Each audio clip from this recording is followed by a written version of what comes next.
This week I'm going to share with you my top 3 tips for when you're in a fight. Hi, Larry K with ShadowAnyone.com and the creator of the Investigator's Ultimate Guide series, premium private investigator training from someone who's been there and done that.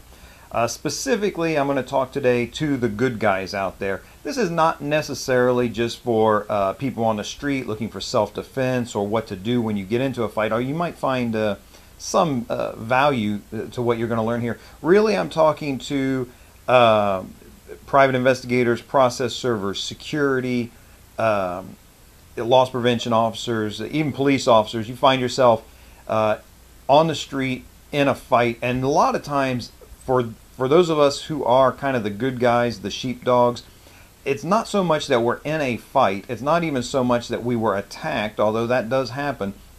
But a lot of times we're trying to make an apprehension or hang on to somebody who's committed a crime. So what I'm going to do is give you my top 3 tips for when you're involved in a fight like this. Number 3 in this countdown is, here's what counts: endurance. It's whoever can out-endure the other person is the one who's going to win for the most part. Whoever's got the most gas in the tank. Someone's going to get tired. That's the person that's going to lose. Now, this is, I will say also that there is an exception to this kind of a rule of thumb, and that is whoever has the most gas in the tank, whoever out-endures will win, unless we're talking about a serious injury like a break, a broken arm, something like that. That's a fight ender right there. A busted nose where it just explodes and your eyes are watering, you can't see, those types of things. Those are fight enders, and there are strikes that will do that type of thing, and even falls to the ground that are fight enders.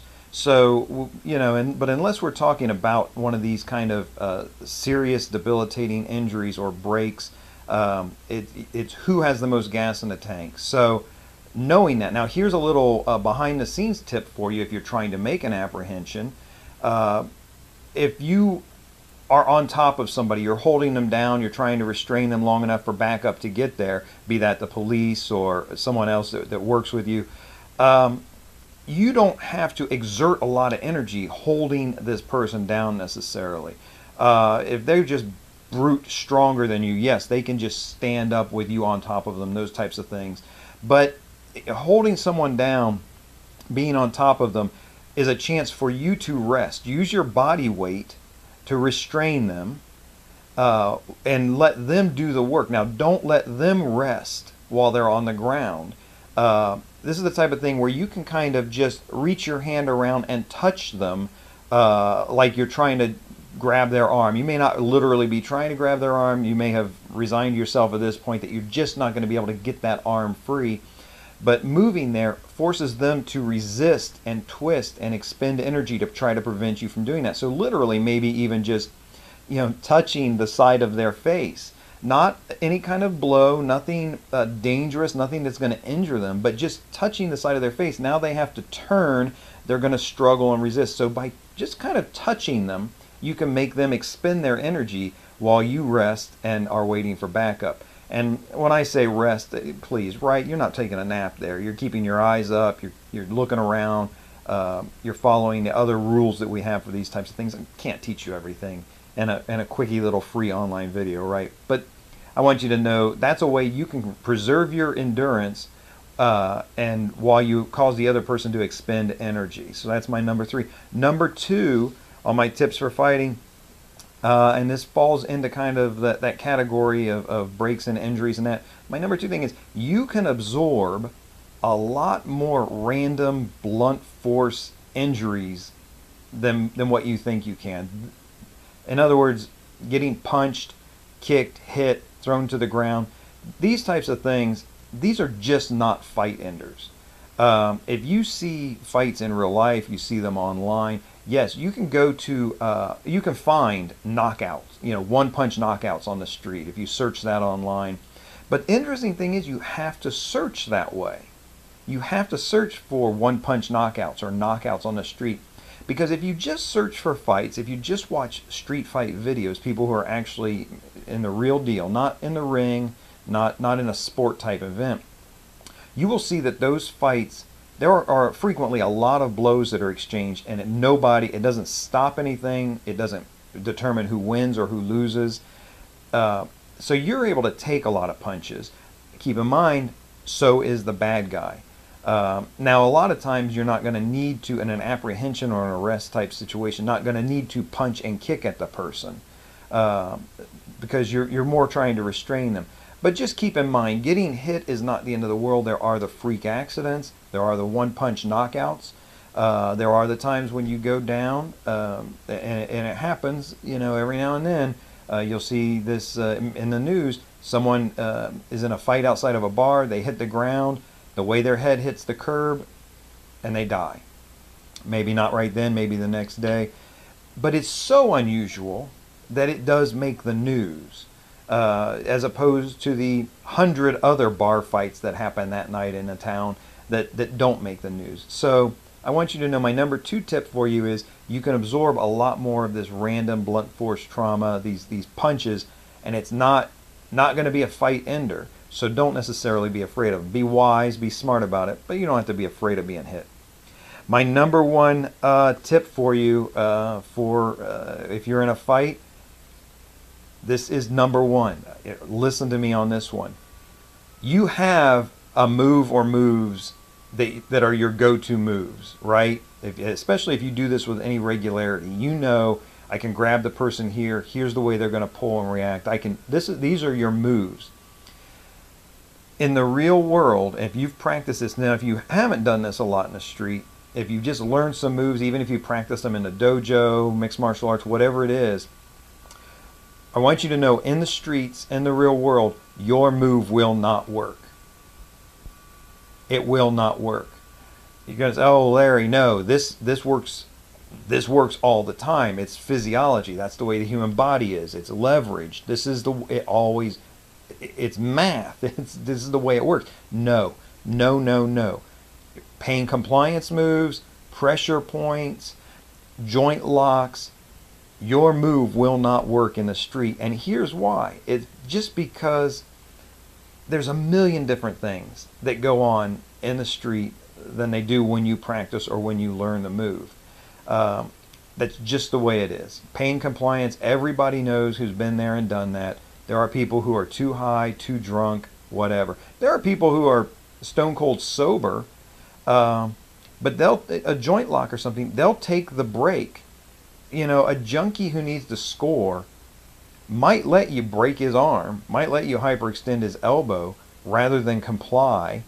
What's he got to lose? He's going to get meds. He's going to get treatment. He's not going to, and maybe the charges will get dropped, right?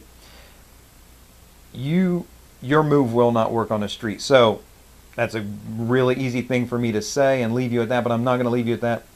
Here's the point. Have the backup move.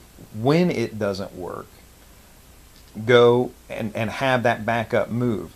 Have that second and third thing. When you go to put on the joint lock and they slip it because literally they're covered in urine and feces and you did not practice for a slippery person, what is your go-to move after that? Have multiple phases that you're going to go into when your move doesn't work. Let me also say, if you do this regularly, you may have something that works really well.